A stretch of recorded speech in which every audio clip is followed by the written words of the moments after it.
This week, we continue our overview of past Fantastic Four movies with part 2 of our discussion of the 2005 film.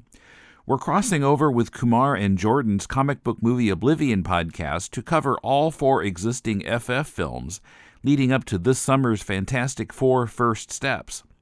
We'll wrap up our discussion of the film, and Jordan will share the details of its decade-long development.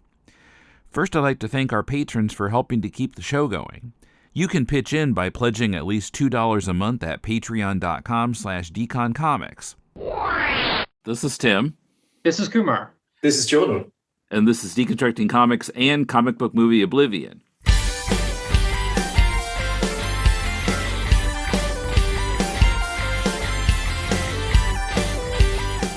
Welcome to Deconstructing Comics. This is Tim in Tokyo. We pick up where we left off last week, talking about the point in the film where Ben's significant other dumps him for the crime of being turned into a rocky monster. How do we feel about the Thing costume, which to me seemed pretty flexible and rubbery? It didn't seem like locked into rocks. I wish that they would have done more with the brow, like in the comics, but otherwise I was fine with it. Okay. I think I love a physical costume, and apparently I haven't found a rock solid source for this. But it seems like Michael Chiklis pushed for a physical costume, and this has got to be 8 hours in makeup every day. I'm guessing 3.5 hours. Only 3.5. Only 3.5. Apparently, well, that's what I got from the interview. 3.5 hours to get in, an hour and a half to get out by the end of the shoot when they'd got it. Probably first few days was probably 8 hours. Yeah. Definitely. But apparently there was, again, I couldn't find an actual source for this, but apparently they were thinking of doing it in CG, but Michael Chiklis said no. Okay. I want to do a physical costume because I want to be able to act. And I think he does a pretty good job. Yeah. I'm never in any doubt what the Thing is feeling. I think I still like the 93 costume better with that amazing animatronic head. But I'm never in any doubt what the Thing is. Yeah. As you said, it's a very flexible... I guess that's why they don't have the beetling brows. They want it to map to Michael Chiklis's round head as closely as possible. That's why it has a round head. In fact, in the deleted scene, it's fun. This deleted scene's funny. In a deleted scene, he goes, after he's met Alicia in the bar, he's walking through the street in his Yancey Street outfit with his hat, his wide-brimmed hat, his trench coat. He goes past an art gallery, and in the window of the art gallery, there are sculptures of the Thing. Mm-hmm.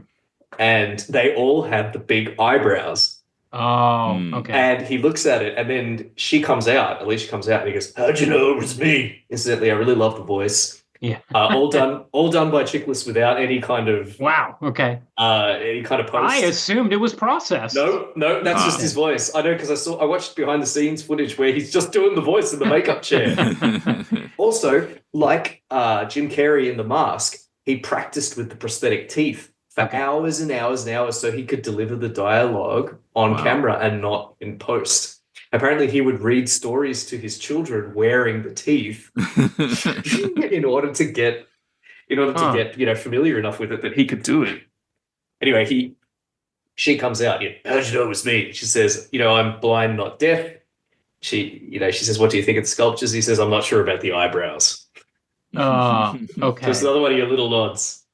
It seems like it's a bit like in Batman '89 when the drawings of the Joker on the Joker products looked like the Neil Adams or the Marshall Rogers drawings of Joker from the 70s. Yeah, we can't do... Right. We can't make it look like the comics, but we can have this nod to it in the form of... Okay. And we can lampshade it by having him say, "What's with the brows?" Yeah. So he... sorry, go ahead. Neil Adams, that's who I was thinking of. I think he might have been the first to draw Sentinels. Oh, because he was only on X-Men for a very short time. Well, yeah, it was before the reprint era in the mid-'70s. Yeah, okay. I'm pretty sure Jack Kirby drew Sentinels at some point. Well, let's see. Live fact-checking, I love it. Didn't Jack Kirby draw Master Mold? I seem to remember him Like Master Mole is sitting in a big Jack Kirby contraption. Okay, yeah, you're right. It was Kirby. Created by Stan Lee and Jack become Kirby. the master. They first appeared in X-Men 14, November 1965. Whoa, that's old school. Okay, so I was way off because I was thinking of Days of Future Past. Okay. Yeah, they're in there, but yeah, they were not new at all. They were already 15 years old at that point. Right, okay. Okay, so the Thing is depressed. He goes up onto the Brooklyn Bridge, I guess. And this guy walks up, a jumper appears, this businessman. He's going to jump. He hasn't noticed the Thing. The Thing stops him from jumping. You think you got problems, buddy? Look at me. Yep. But when they go back I don't even need to put clips into this episode because Jordan's doing them all. When they jump down onto the road again, there's this big accident. There's a huge pileup, cars crashing, explosions, stuff like this. Bridge is falling apart. The fire trucks are crashing, can't get through, etc. So it's all this chaos. Somehow the Fantastic Four, the other three, find him there. How did they? Was it on the news or something? They were on the way to cross the bridge to see Deb because they were trying to figure out where Ben went. Okay. Yes. Okay. And so then they happen to get stuck in the traffic jam that occurs because of the truck running into Ben. Right. When he's trying to protect the jumper from getting hit by the truck. Right.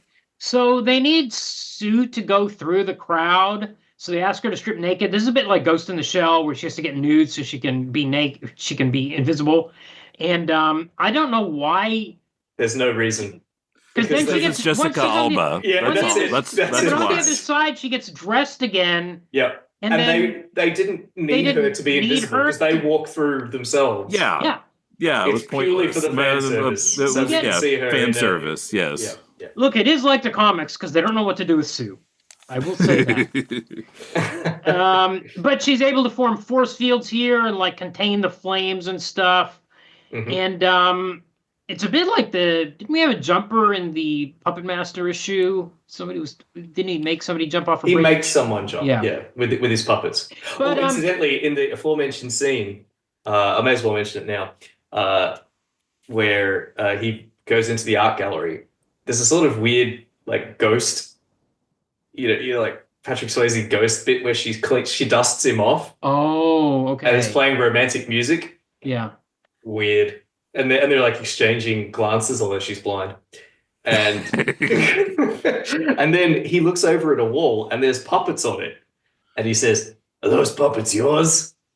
And she says, "Those are my stepdad's." They cut that. I know. What? I know, man. I know. What? Give me that Easter egg. I was a little puzzled why. I mean, Kerry Washington gets kind of high billing in this, and she's in like 2 scenes. Literally 2 scenes, and she's very charming and sweet. Yeah, and she's great. I really liked her character, and I like the way she played. Great performance. I mean, Deb is in it more than she is. Yes. Yeah, which Deb's is really in like disappointing. 3 scenes or something, and Carrie's only in 2. She has way more content in the. So the extended cut has 20 minutes essentially of extra scenes, and she has 2 long scenes. She has this scene. You know, that's really interesting because you think how bloated superhero movies are now. They're always 2 hours 20, 2:30, 2:40, and this is 1 hour 45. And they felt like they had to cut it down. Oh, it's too long. the theatrical cut, the extended cut, even has a longer credit sequence where we get sort of comic style kind of credit panels. Yeah. Mm. Whereas in the theatrical version, there are no credits. It just sort of jumps straight into the film. Yeah. I don't know why they felt like that it needed to be so much shorter. Well, yeah, they must have felt it was slowing down the pacing or something, but it sounds like good. Yeah. well. So she get in the extended cut. Avengers Endgame. The highest grossing comic book movie of all time. And it's like 3.5 hours long. Yeah. Yep. So they're treated as heroes by the people on the bridge, a bit like the Spider-Man 2 scene with when he rescues the subway car. There's a very post 9/11, like really positive New York vibes thing in this movie. Yeah. 2004, 2005. This is when Deb breaks up by leaving her the ring on the ground. And he can't pick it up. It's so pitiful. He's trying to pick it up with his huge... That's actually kind of... Those moments are kind of good, I think. Oh, yeah. Like, we have to go through a lot of stuff that I don't like to get there. Okay, and here Reed vows... Yeah, I mean, if you had hands like that, you wouldn't be able to pick up a ring off the pavement either. No. But Reed vows he's going to cure Ben. They do wonder why he doesn't change back. We've had this in every version so far. Sure. And they become celebrities. And the news dubs them the Fantastic Four, which is always a cheap out in any superhero movie when it's the news that gives you your superhero name. It's better than the boarding lady naming them. Oh, that's true. That was much worse. The boarding house lady. The Fantastic Four. Yes. They go back to the Baxter building. The mailman delivers a mail. It's Willie Lumpkin, a famous old Marvel character played by Stan Lee. Yeah. So this is the second time for Stan on this podcast, I think, because he was in Teen Titans Go as well. Is it only the second time? Wow. Okay. Yeah, Stan was in Teen Titans Go. Yeah, he shows up. It's a funny because of course it's really DC. funny. Yeah. He's like, it is funny. He's like, what am I doing in this DC movie or something like that? The least obnoxious Stan Lee cameo. It's a really great fun moment. He was supposed to be in Blade, but it got cut. That's right. That's right. Okay. We haven't done enough other Marvel movies to get to of this era to get a Stan Lee cameo yet. Incidentally, the other guy they meet in the lobby, Jimmy O'Houlihan, kind of like the bellhop, he's played Doorman. He's played by Kevin McNulty, a Canadian actor with a prolific career in television. His second appearance on the podcast, Kumar. Oh, he was in Time Cop. Oh. Well, this is a blast from the past. Okay. It's like the third movie we did. He played Ron Silver's business partner in the past. Wow. Okay. Okay. Good to know. I hope he shows up again. So once again, to the Baxter building, they start doing all the power tests. We get the power test montage. Along with Johnny playing tricks on Ben. Yes. There's like a second montage when they're like living with their powers. Oh yeah. First we get like a power test montage. They put Johnny into a chamber. Titanium. And they ask him to up his heat and he goes up to 4,000 degrees Kelvin. Now, somehow this doesn't melt the chamber. She says that's the temperature of a supernova. Now, hang on a second. No, she tells him to turn it down. Yeah. She says you're going to go supernova. Supernova is like 10 million Kelvin. Right. Oops. On the surface. It's like 100 billion Kelvin at the core. 4,000 Kelvin it's not a supernova. Anyway, if he's reading these temperatures, there's no way this titanium is holding. Yeah. The melting point, I've just Googled it, the melting point of titanium is not quite 2,000 degrees Kelvin. There you go. But it does melt, actually. He does melt the titanium, because we see after he... Yeah, I guess so. Yeah. Okay, now, meanwhile, Doom has started developing some powers as well. Maybe like magnetic kind of stuff. It's not clear, is it? He makes the silverware move. And his doctor is like, oh, you've got some sort of disease. You might be contagious, but the doctor's not protecting himself in any way. He's just like standing next to him. Well, he says they should report it to the CDC. Yeah, but he doesn't care if he catches whatever it is anyway. Well, it's a bit late. I mean, he's been examining him. Yes. But he could have worn a mask, but this is pre-COVID, so maybe Americans wouldn't have thought of that. It's like 15 years pre-COVID. Okay, so Reed comes up with a plan to reverse their powers. And he actually brings in a whole team of people. I like this. It was actually not comic booky. Because in the comics, Reed would have made this machine himself. Sure. Between the last issue and this issue. Yeah. He's got people building it He's got a whole team building all this equipment. Yeah, that weirded me out a little bit. Like, who are all these people? Yes. Yeah. Someone's got to build through the work. Right. And this is around the time we get this montage of them using their powers, which include stupid things like Reed reaching for a roll of toilet paper across the hallway, walking in on Sue in the shower so she turns invisible. It's all very mundane. I don't get it. Like, this is when the movie starts to drag. These powers should be epic. Like, you should be amazed at your abilities. You shouldn't be just like, I'm just going to reach for a roll of toilet paper. It was very much like Reed waving out of the limousine. Yes, at the end of I thought of that too. That crappy tube arm coming out of the limo. This is where the movie falls off the rails for me, because we've had an amazing kind of first 20 minutes, really, and then we've had a fairly decent scene on the bridge, about 10 minutes. Now, half an hour in or so, what happens? The rest of the movie is them waiting in the Baxter building. Yeah. That's all. Really, that's all that happens. I think. Yeah. We get a bit of the pranks where Johnny puts like shaving cream into the thing's hand while he's asleep, and then tickles him until he slaps himself in the face. Yeah. It doesn't even use either of their powers. No. Well, he does have to. He tries to tickle him with the feathers, and then he can't feel it because he's made of rock. So he turns around and he starts poking him with the handle of the feather duster. That's true. But I guess it does. Again, this relationship between these two is pretty good. So I'm not saying the scene shouldn't be in the movie. I'm just saying it's just that nothing else is happening. Yeah. And instead of having epic conflicts or what have you, they're fetching toilet paper from across the hall. Yeah. This is the second act of the film. It just, they're not doing anything. Yeah. They're just hanging out. Yeah. It's such a shame considering the pace of the first act, arguably. Yeah. Incidentally, Victor seems to be turning into metal. Yes. Yeah. I think not a lot of Doom Origins have him affected by the same cosmic radiation. None that there is one. Yes, last week's. Last week's sort of. He didn't have powers in last one we did. Yeah. That's burned. Right. That's right. By it, but by the same accident. He was wearing the suit because he'd been horrifically burned. Ultimate Marvel had this origin for the character. Oh. Which came out in 2004. Okay. So at the same time as this was being shot. So perhaps that's... And he also, in Ultimate Marvel, he also turned into kind of like a metal man. Yeah, right. Probably not a coincidence. Huh. I think Mark Miller wrote those, maybe. Maybe. Not sure. Here are some of them. Anyway. Yeah. So Victor's going around getting revenge on the other board members of his company. Now, at this 58 minutes into the movie, one of them says to him, when he confronts this guy on a parking garage, says, maybe you should move back to Latveria. This is the first mention we've had. Yeah. We don't know what Latveria is. There's no explanation whatsoever. It kind of came out of nowhere. Yeah, that was like the bank, right? The bank manager, because they were not going to loan him any more money.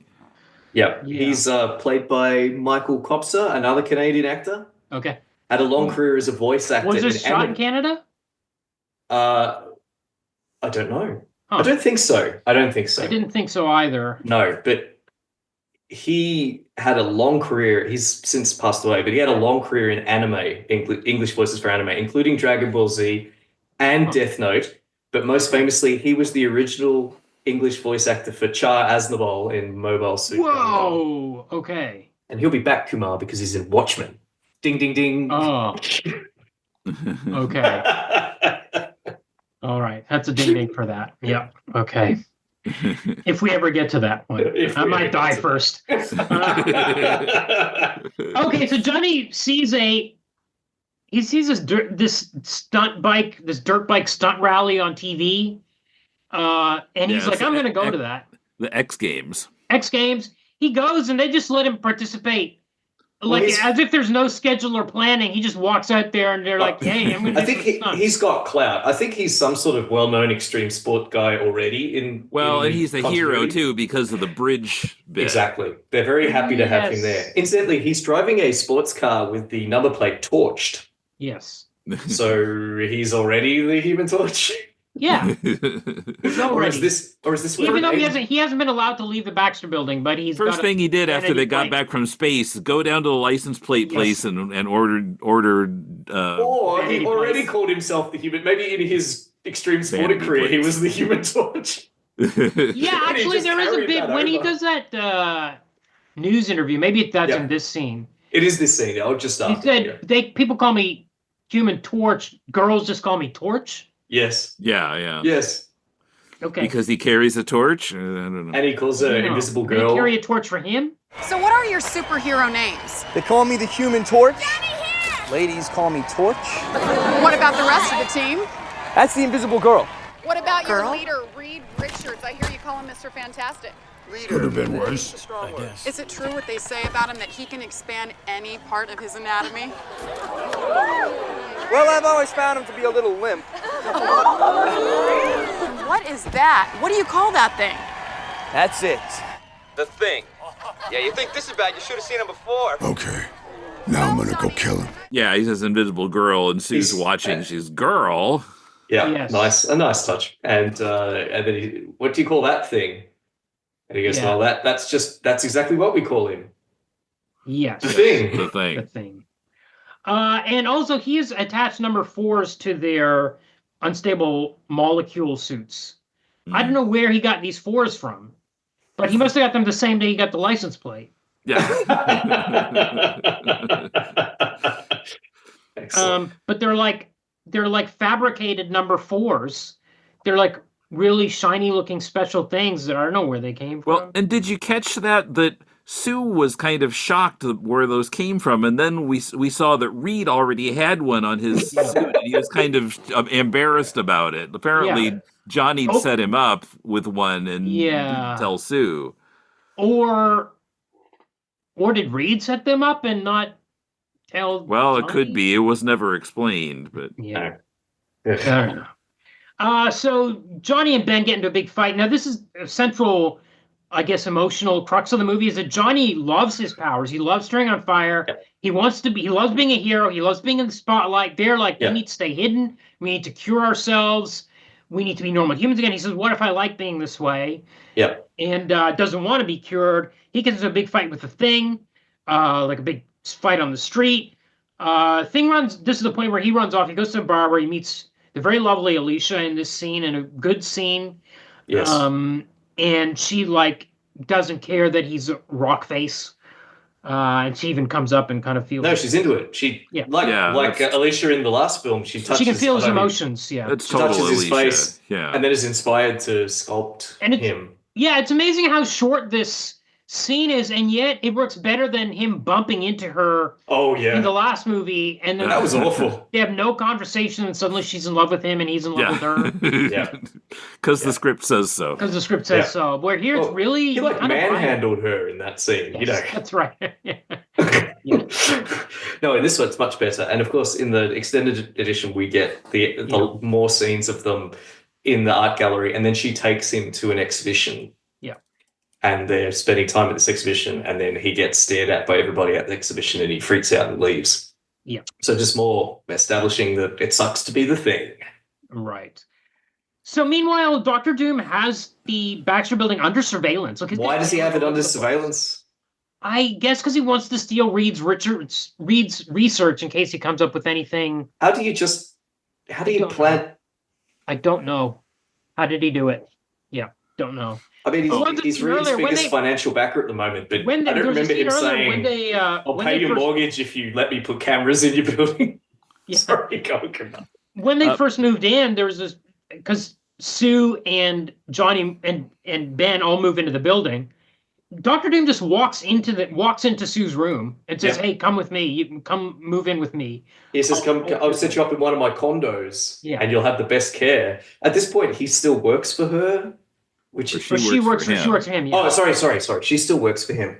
Yes. And but the way that the film presents it is that they're in a relationship, it seems, because we don't get any context. So it seems like he's saying, "Come back home," because we're dating. Right. And does it about it. Wait, I have a question. This is maybe a rewind question, or maybe it's related. I'm not sure. Where was his facility where they were in quarantine?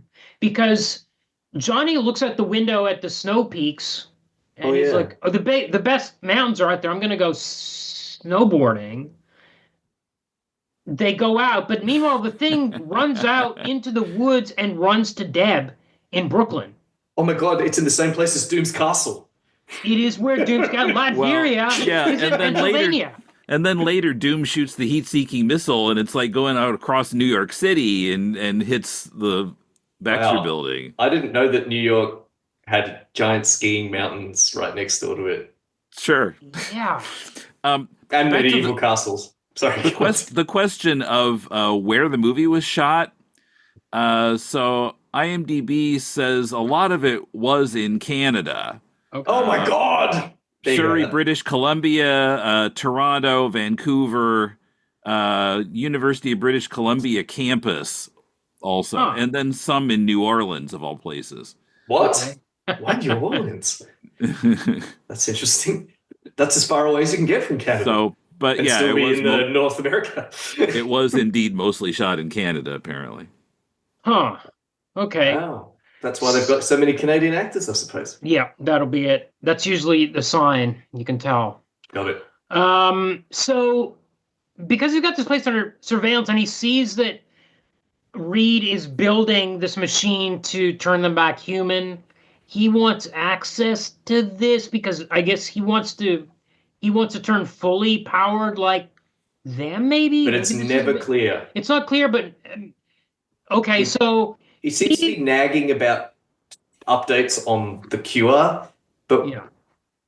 but he's changing into Metal Doom. Yes. Does he want that or does he not want that? What's his? And then he starts manipulating Ben. He confronts Ben in a diner, and he's like, "Get me access to this machine. I'll cure you. You need more power." Which Reed tried the machine before and it didn't work. He tried to cure himself and it didn't work because he didn't have power. And he's trying to turn Ben against Reed, saying Reed's not trying to help you. He's just hanging out with Sue. Yeah. Well, a theme of we get over and over the idea that in dialogue that Reed is indecisive and he has to have all the facts before he'll do anything, which means he does nothing. And that's why his relationship fell apart with Sue. Yeah. So we don't get any sense of the passage of time. We know that Reed's built the machine, and then the thing's coming in and going, "Come on, Reed, I want to change back already. Why haven't I changed back yet?" And Reed's like, "Well, I've got to get the data right." How long has it been? Has it been a week? Has it been a month? Yeah. Why don't you chill the fuck out? In the deleted, I keep talking about the deleted scenes. They really should have. In deleted scenes, we get a scene where they still have the samples that Ben put out outside the ship, and the samples have mutated as well, including a flower that's turned invisible. Okay. And we get a scene where Reed puts the flower in the machine, turns the machine on, and the flower is fucked up. Like it burns away. So like the machine in The Fly. Like in The Fly. Okay, because there was a line of dialogue where he says, I don't have any more plants, but we never actually saw him putting any plants in the machine. There you go. That's why that line's in there. Because I know, why not leave that scene in? Oh my God. Yeah, it's 20 seconds. It's 20 seconds. We can't let it go 2 hours. That'd be way too long. Nobody'd ever sit through a superhero movie that's 2 whole hours. Never happened. Oh my God. Yep.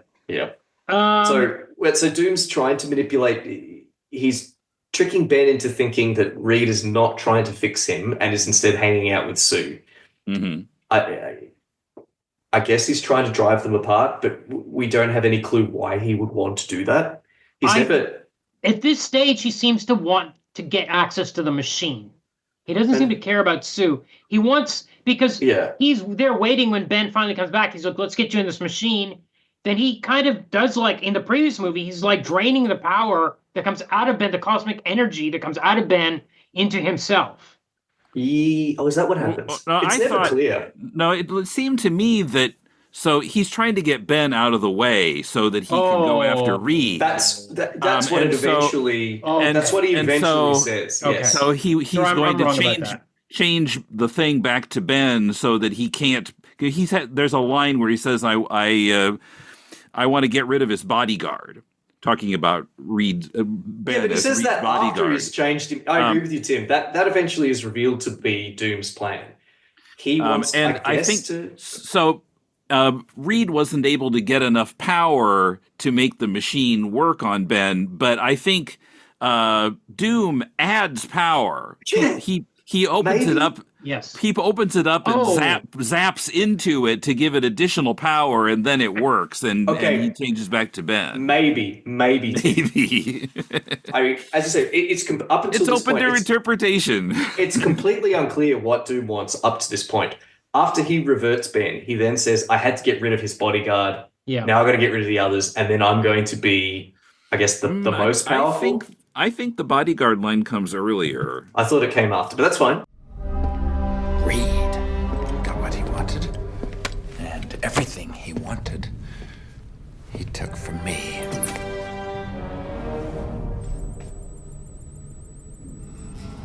Now it's time to take it back. But first, I need to get rid of his bodyguard. As you say, Reed tries the machine on himself, and it just makes him weak. And he says, I need more power. Yeah, makes him droopy. Yeah. Julian McMahon watches that and then tells Ben, you just need more power. You need to get in it. You just need more power. Then when Ben's in the machine, he opens up the generator and sticks his hand in. Mm-hmm. Now, he could be adding power to give the power it needs to revert it, or maybe he's sucking the power out. Doesn't all the lights in the city blocks like start going out when? Or is that a different scene? Yeah, that's that scene. But that happens every time. So he is powering the machine with he's draining power from the city to. It seems like he's draining power, except as Tim pointed out, he could also be putting power in. The problem is, one scene later, Ben uses the machine to transform himself back into the thing. Right, yes. without any extra power. Much like the green crystal in Superman 2. Superman 2, he gets his powers back just like that. One scene later. How'd that happen? We don't know. So it's just all over the place. This is an absolute shambles. Infuriating what's going on here. I have no idea what Doom's plan is, how he's doing what he's doing. And then how did Ben turn back? Yeah. He just seemed to get in the machine again and just... That's what he did. But think about it. That means you could put anybody in that machine and they get superpowers? Is this really something you want in this universe? No need to go to space. It's a superpower-making machine. Okay. I mean, that's what he wanted all along. Yeah. But will it have any impact on the world at large? We get one more film. He said he's going to cure cancer in kids and stuff, Do you think he cures cancer in the second film? Absolutely. There will be no cancer in Fantastic Four 2. Rise of the Silver Surfer. You know I love talking about TV tropes. The website. Yep. There is a trope on TV tropes called Reed Richards is useless. And it's because Reed Richards invents all these things. All the stuff, yeah. And yet they never percolate out to wider society. No, he owns the patents, but he does not license the patents. That's it. Well, that kind of reminds me of the death of Captain Marvel, because in that one, there's like, you guys have all these powers, but how come you've never done anything about cancer? And so they kind of tried to do something about cancer, and then after Marvel dies, never comes up again. Yeah. Coming up, Johnny crosses the streams, Doom joins the Ark of the Covenant in storage, and Jordan gives us a look at why, after the completion and non-release of the Roger Corman FF film, it still took a decade to develop this film. By the way, don't forget we have a voicemail. To leave us a message, click the Leave a Voicemail link on the sidebar at deconstructingcomics.com. Tell us what you think of our look back at FF films, our discussion of Jack Kirby's 1970s work, or anything else we've covered on the show. This podcast is part of the Deconstructing Comics Network, where we're grateful to our supporters on Patreon. Patrons get exclusive extra content. At $2 a month and up, hear Bat Bits, a Batman 66 exploration with my brother Paul. At $4 a month, you also get our new monthly show Silver Age Batman, where I discuss Batman comics from the 50s and 60s with either Paul, Patrick, Emmett, or Kumar, as well as our previous series on Jim Starlin's run on Captain Marvel and the first 50 issues of Amazing Spider-Man by Stan Lee, Steve Ditko, and John Romita. Check it out at patreon.com/deconcomics, and thanks for your support.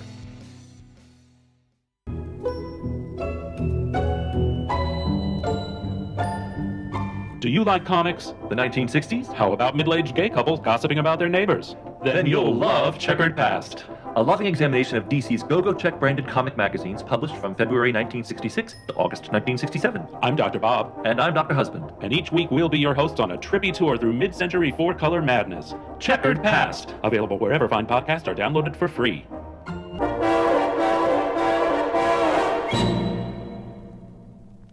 So at this stage, Doom, I guess because his face is turning a bit metallic, he puts on the helmet, the art helmet.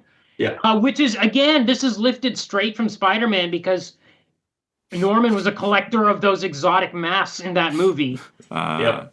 And here he uses the exotic mask as his own, as his villain mask. The gift from the people of Latveria. I mean, come on. Okay. What a horrible gift. But he also puts on a green robe with the hood. Why? Why? Because he's been reading the comics and like, oh, I want to wear that. Yeah. There are comics in this universe because Mr. Fantastic can turn into Wolverine. Yeah.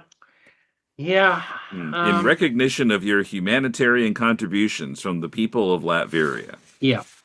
Yes, humanitarian contributions. Yes. That's right. A horrible grey mask in recognition of your charitable works. There is a line I liked where when the Fantastic, so he captures Reed and he starts freezing him. He's going to break him.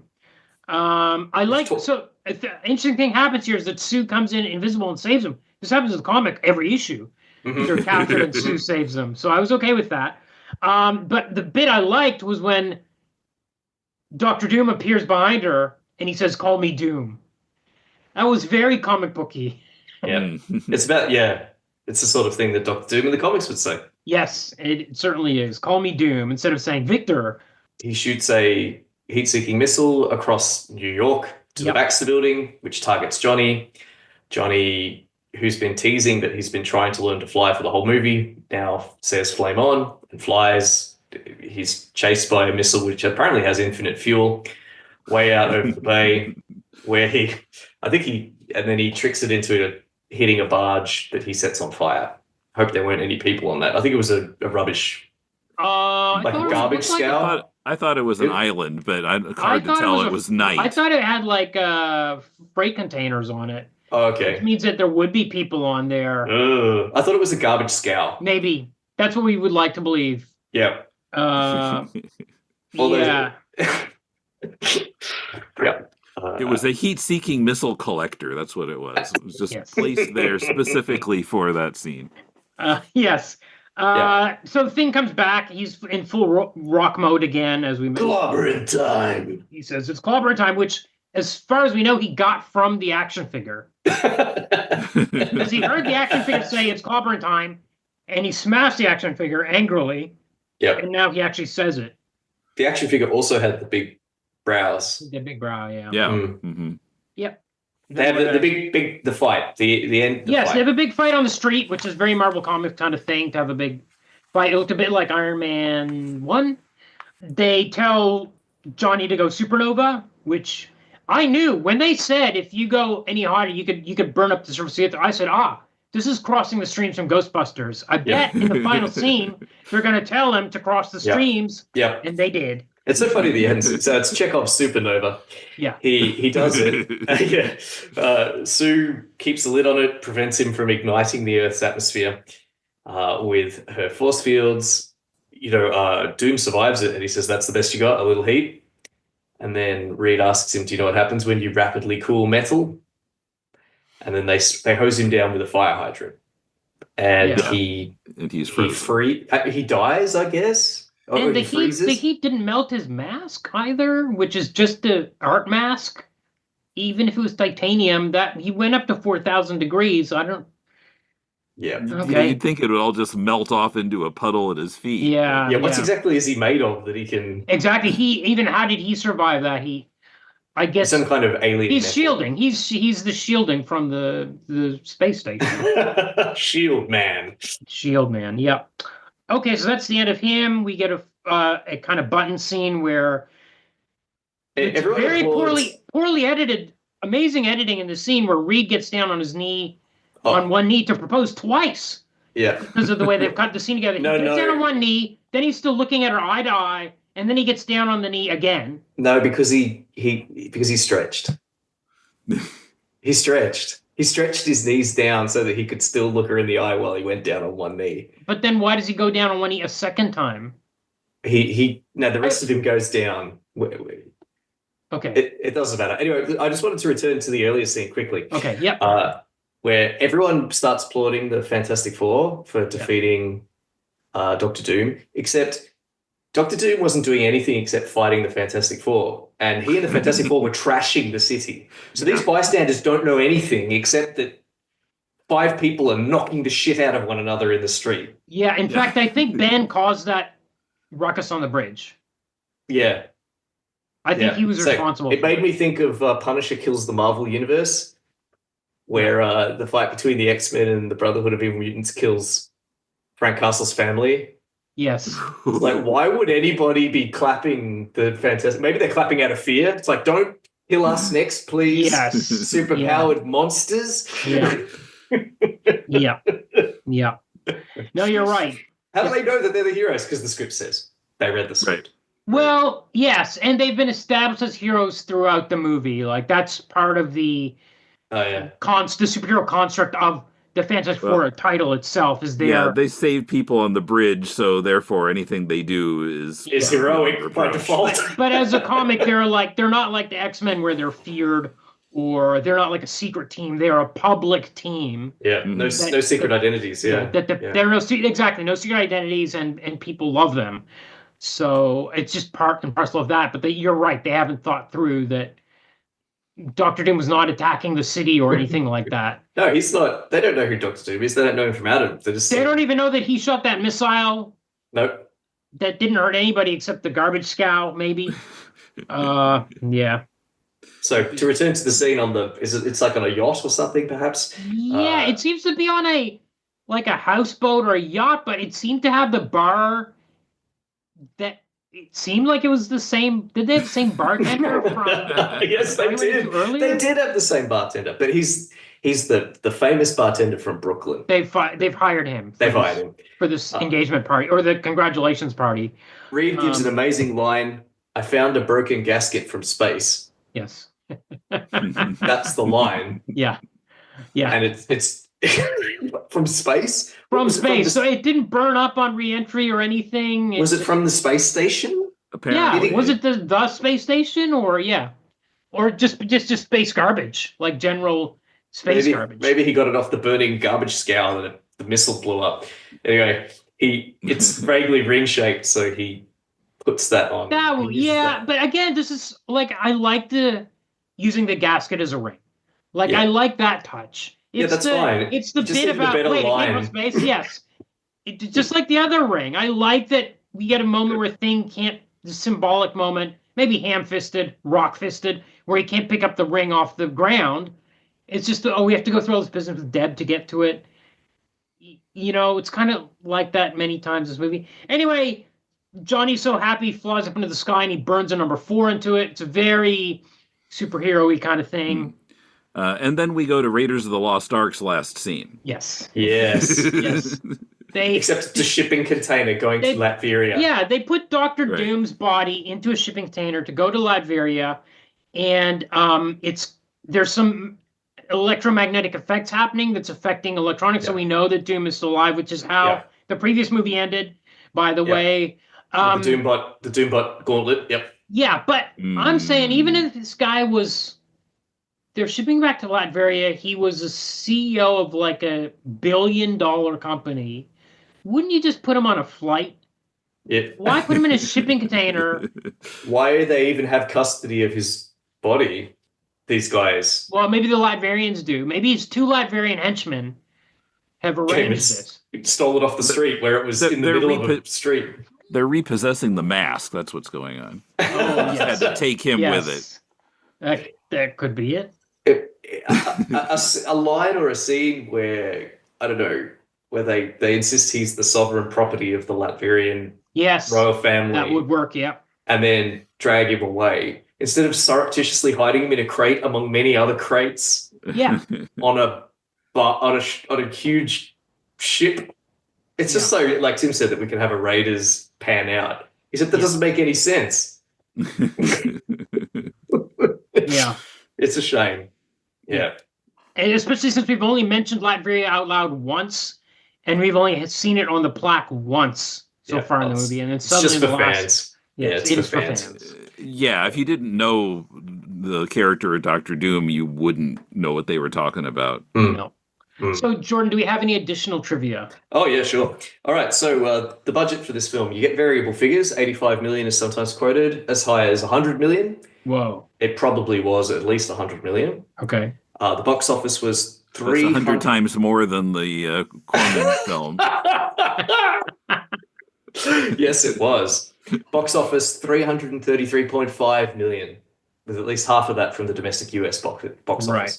So that's a success, a proper success. So this movie made good money, hence why it got a sequel. Yeah. All right, but how did it get made? All right, well, let's cast your mind back to the last time we discussed a Fantastic Four movie. Where were we?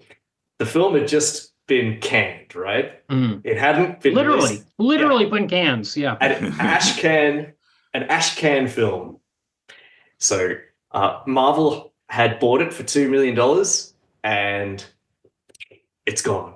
Corman had never apparently had any plans to release it, and we know that Constantine Pictures and the producer Bernd Eichinger was probably already in talks with 20th Century Fox to change producers, to get them to produce the movie for the budget he wanted, because he wanted a big budget film. All right. A year or so passes. It's 1995. 20th Century Fox now has the rights. Unambiguously, they have the rights. They've hired Chris Columbus. I mentioned Chris Columbus last time we spoke. I thought he directed the film. Of course, he didn't. It was Tim Story that directed it.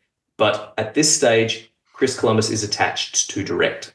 And apparently that's what the talks were about, these elusive talks. Chris Columbus, obviously, writer of he wrote Gremlins. Yep. He directed Mrs. Doubtfire, two of the Harry Potter movies.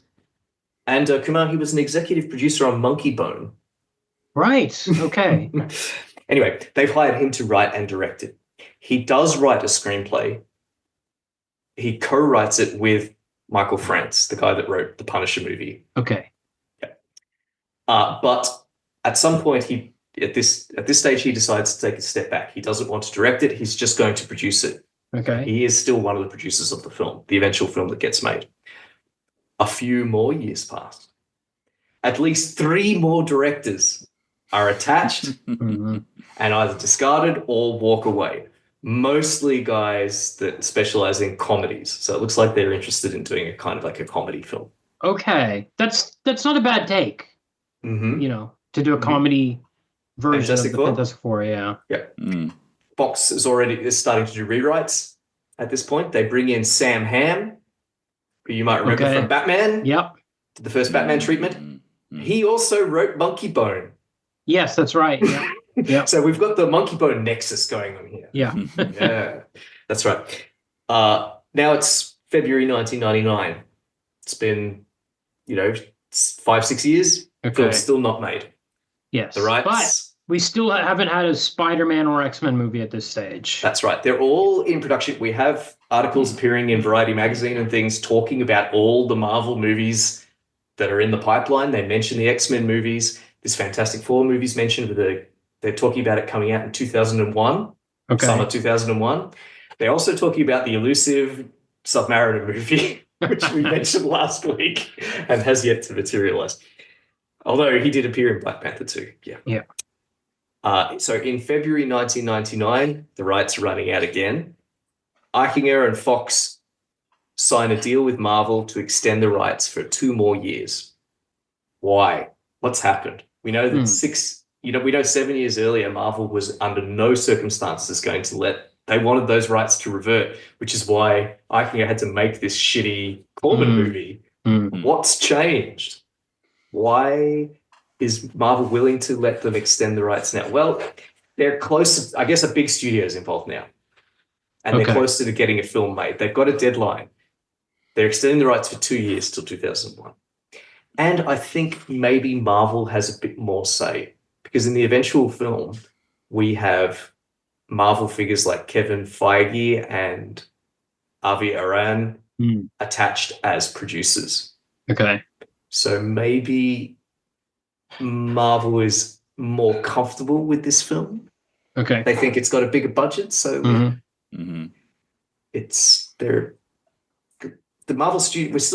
Marvel is still not making the movies themselves yet. No. Yeah. No. Yeah. But something's changed in the intervening years. They're willing to extend the rights. Right. Okay. Okay. 2001 arrives. Film still hasn't come out. Peyton Reed, the director, is now attached. He'll eventually direct Ant-Man. Okay. There are more rewrites. Mm-hmm. By 2003, 2 years pass, Peyton Reed is gone. He claims that he worked with no fewer than 3 sets of writers. Finally, April 2004, Tim Story signs on. Okay. The producers like his work on Taxi. Yeah. Also, he's a fan of the comics. So Okay. that's a plus. Okay.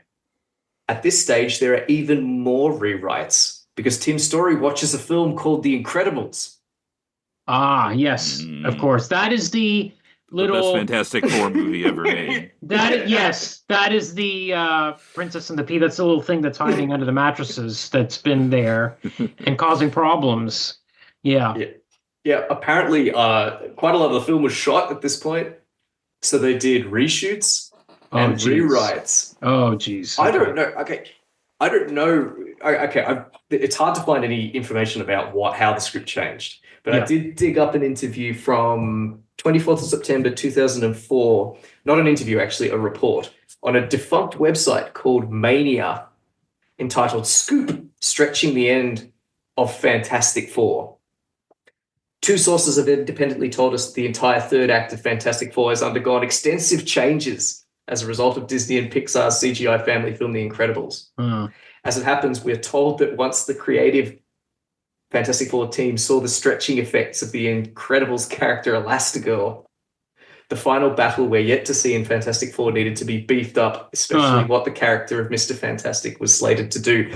Apparently, 20th Century Fox spent $20 million more to beef up the stretching effects. Whoa. Okay. Stretching effects do not seem like $20 million worth of stretching effects. Nope, not at all. Guy grabs a roll of toilet maybe paper. for 2005 standards, maybe, but yikes. I'm sure we're going to get better stretching effects in the new movie. Yeah. And then moving on, aside from that, the third act of Fantastic Four had to undergo a major rewrite. We've heard stories of the writers and producers working overtime all through November and December as they thought about ways to ratchet up the film's final battles and the resolution. I can't imagine what it was like before. Yeah. This is ratcheted up. Okay. How was it like the ending? I mean, because they're broadly similar, the endings of Incredibles in this film, right? I mean, they have a battle in the streets. Yeah. Except the Incredibles are fighting a giant robot and the Fantastic Four are fighting Doctor Doom. How was it more similar to the Incredibles before they changed it? It's a mystery. It's a mystery. Anyway, then they signed on the rest of the cast. Mads Mikkelsen was in the running to play Mr. Fantastic, but Owen Griffith. Oh, wait a second. Why would you cast Mads Mikkelsen as Mr. Fantastic and not Doctor Doom? Good question. I don't know. At this stage of his career, this is pre-Casino Royale, I don't know. Oh. Robert Downey Jr. auditioned for Doom. Whoa.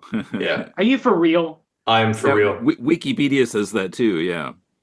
Which just puts this upcoming movie in a whole new perspective. Wow. That's a weird fun fact right there.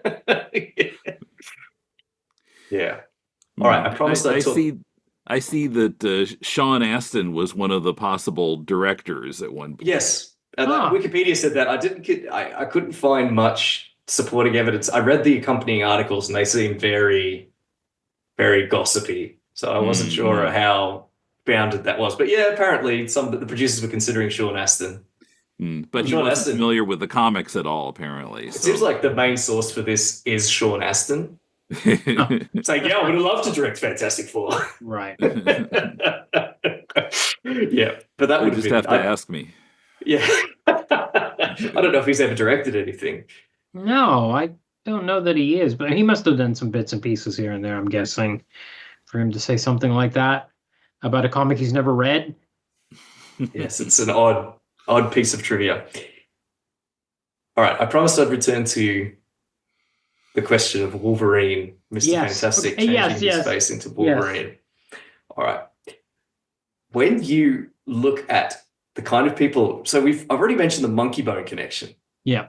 But when you look at the kinds of people that worked on this movie, the different directors that were attached, and especially the list of producers, like Kevin Feige, who obviously is the biggest kind of figure in the MCU. He's the kind of the brains behind the MCU, arguably. I mean, Kevin Feige's been on pretty much every Marvel movie ever as a producer, but he's attached to this one. And you kind of get hints that this film maybe is the test run or the trial, or a kind of almost like the proto Marvel movie. Even though it's in the shadow of Spider-Man and X-Men. And X-Men as well. Those films are less fluffy. Right. There seems to be more gravitas to those movies. They seem to be kind of grappling with things like the burden of a secret identity. Not as jokey. Yes. Whereas I've kind of felt like watching this now, and this is the first time I've watched it in 20 years, I felt like this feels more like an MCU movie.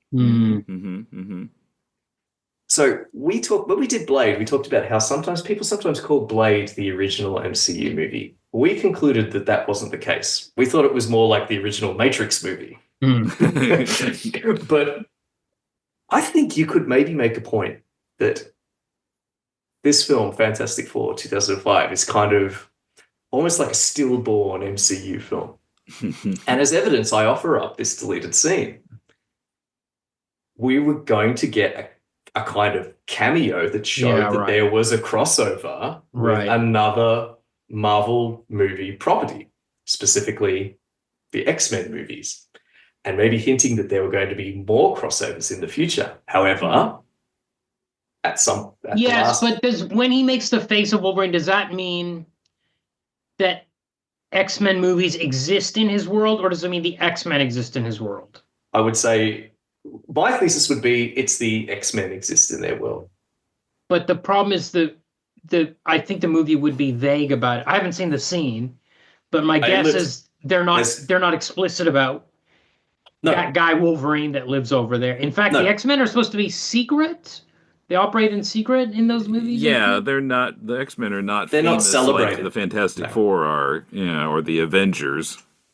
It would be more of a. I mean, it would have been more of a nod for the fans, right? Yeah. But I feel like we're getting a hint that. I mean, we know Feige wants to do this at this point. Yes, right. He believes in this idea that this can be successful. That you can have a big crossover series of movies where all the different characters appear in different movies. Apparently, Avi Arad is not a believer in this concept, allegedly. And I think, Arad eventually leaves Marvel Studios, perhaps because he doesn't agree. Maybe he didn't. Right.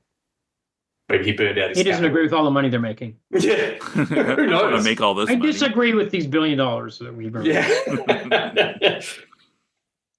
But, you also read online that, maybe that X-Men were going to appear in one of Sam Raimi's Spider-Man movies as well, like Spider-Man 2, and things like that.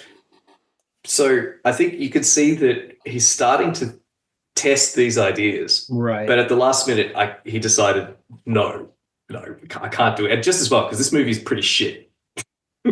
So it would have been a bad jumping point for the MCU compared to, Iron Man, which comes 2 years later. Yeah. 2-3 years later. But, it does seem to have more in common with, if you ask what's the difference between a Fox movie, like a movie, the X-Men movies or the Sam Raimi Spider-Man movies, and the later MCU movies that come later, it seems like those MCU movies are much more lighthearted, much more frothy. They've still got a lot of action, but there's not a lot of character development. They're mostly kind of lighthearted, and you get a lot of quips. I feel like this movie really leans into the quips. Yeah. It feels it feels like the first tentative attempts to maybe, make an but I think MCU maybe movie. that's inherently what the Fantastic Four are like anyway. Yeah. Oh yeah, Yeah, although it's cool. I think when we get to the what is it, 2015 version, I haven't seen it, but I think that one is not frothy Right. at all. Well, that's not a Marvel movie, is it? That's another Fox movie, isn't it? I think that's just another keep the license movie. Maybe I'm not sure. We'll find out when we get there. That one there's a lot of wow. Yeah, I can't wait to talk about that one, frankly, because there was so much drama surrounding that. Right. What with the director disavowing it on social media and all kinds of things like that, I'm sure we'll have a lot to say. But what do you think about my half-baked theory, Tim? Well, I mean, you're certainly correct that this is more like an MCU movie than the Spidey and X-Men movies are. It seems plausible. Excellent. Oh, I'm happy with that. I'll take it. All right, should we do our votes? By all means. Okay, how do we feel about the John Byrne run on Fantastic Four of the 2 issues? I kind of liked. I did kind of like the day in the life. I feel like it didn't live up to the cover. I don't know, like that. Yeah, cover because it introduced a bit of plot, like where he's trying to get these powers out of the Silver Surfer still, and all kinds. That But the cover first where half of he's it's ripping the front page, like that promises something. Yes. and then it's sort of like Doom eating breakfast and playing with his adopted son. I was like, what the fuck is going on here? Yeah. It was pretty rad though. Yeah. I did enjoy it. Yeah. So it's probably a yay for me. Yeah. And I did very much enjoy the Barry Windsor Smith one. Yeah, it was good to read those again. I hadn't seen those in probably 40 years. Amazing. Yeah. Yay for me too. I still do like them, but the more you know about John Byrne, the more you just want to get rid of that stuff and read it as little as possible.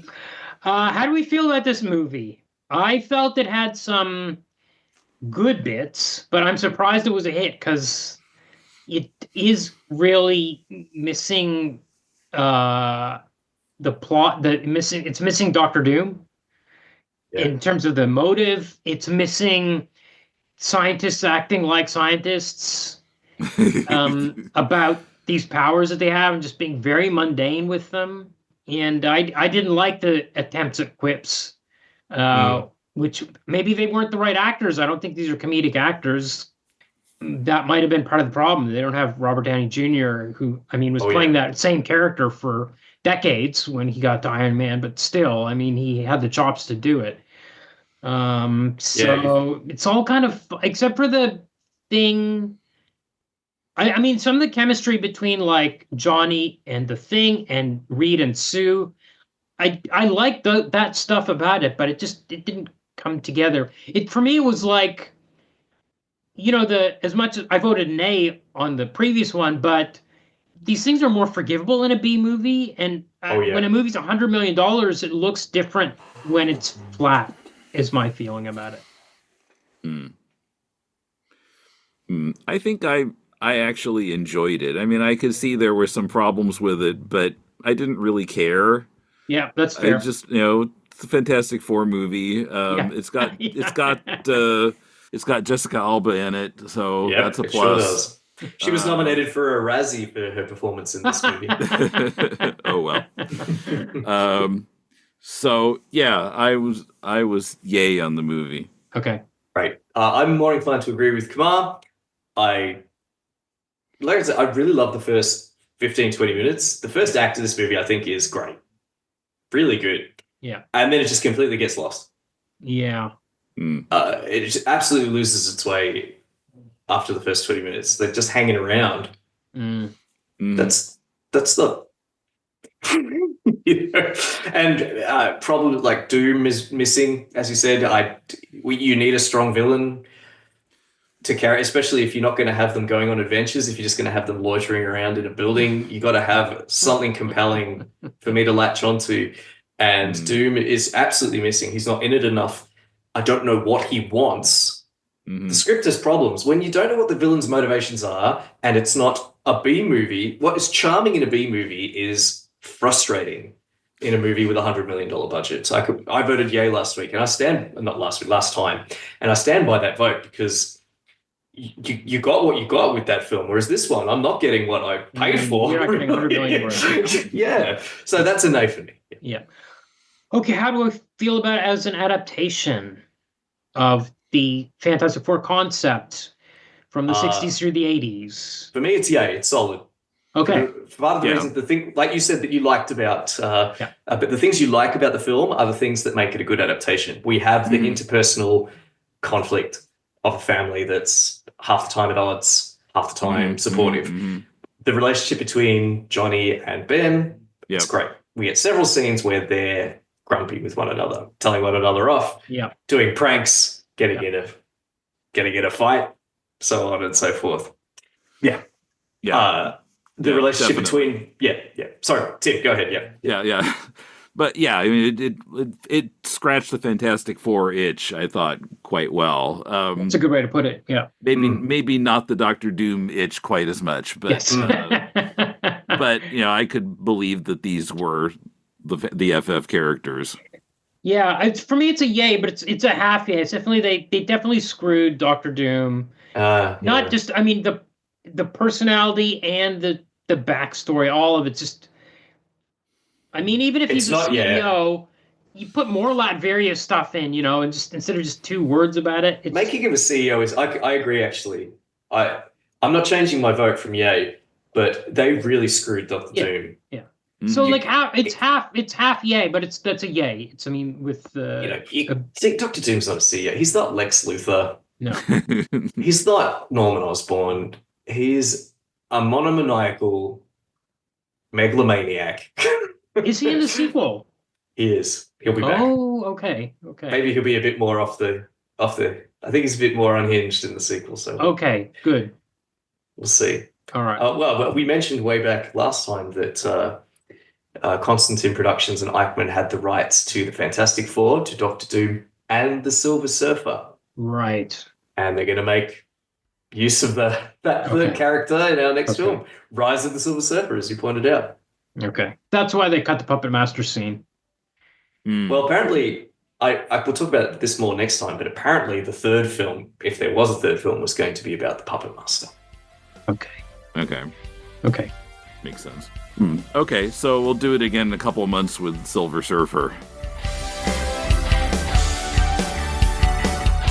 Listen to Kumar and Jordan's show Comic Book Movie Oblivion, where they talk about any comics-related movie that isn't part of a shared universe.